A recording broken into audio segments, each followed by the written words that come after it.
Hi, my name is Doja Cat, and I'm sitting down with Officio Art. A big career highlight of mine has been, weirdly enough, shaving my head.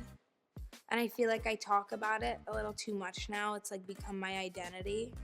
But I feel like it's helped me a lot with my, let me put this away, my health. My wigs look better, and it makes me feel good to look good, and I think it comes out in my work. The Schiaparelli look was the best thing I think I've done, one of the most. I mean, it was amazing and just visually captivating, and I'm very proud of it. It was one of the hardest things I've done, and not because I had to sit there for 5 hours, because that's something that I put myself in those situations. It's part of my job. I love to do that. However, I had a stomach bug, and my stomach was turning, and it got worse and worse as the show went on.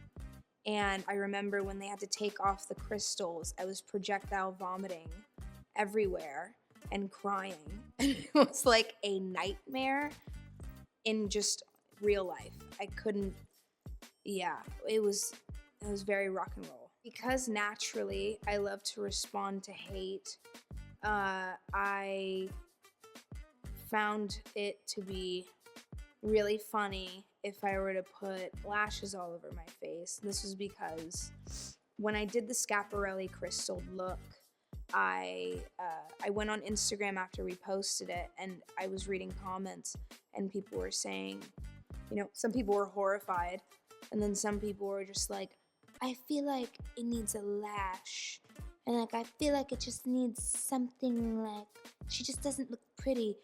And I thought that was so funny, because you don't go to a museum and look at a painting and say, I wish it had more blue, or they should have put a SpongeBob sticker on it.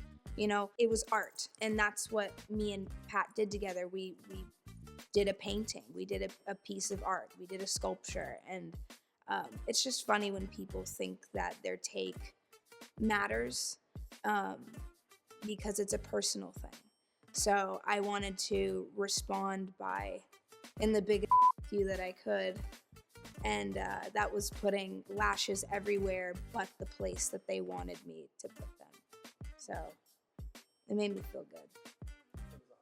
A trend that I regret partaking in is, I used to do harem pants, or the drop crotch pants. A lot of stuff is coming back. I want to see thin brows. I love thin brows. I really would love to see thin brows come back into fashion. What do I wear at home? So I love this question. I wear lingerie at home when I'm alone, because I like to feel like sexy all the time. A really funny curse that comes with that is when I'm dating a guy and he thinks I'm doing it for him. And I'm not. I do have a relationship with art. I love to collect, more so like antique items. I love antique art, like paintings. I bought my first major art piece at Miami Art Basel, and it was a Francis Bacon. My mother is a painter. My grandma paints as well. She likes to paint large women naked dancing.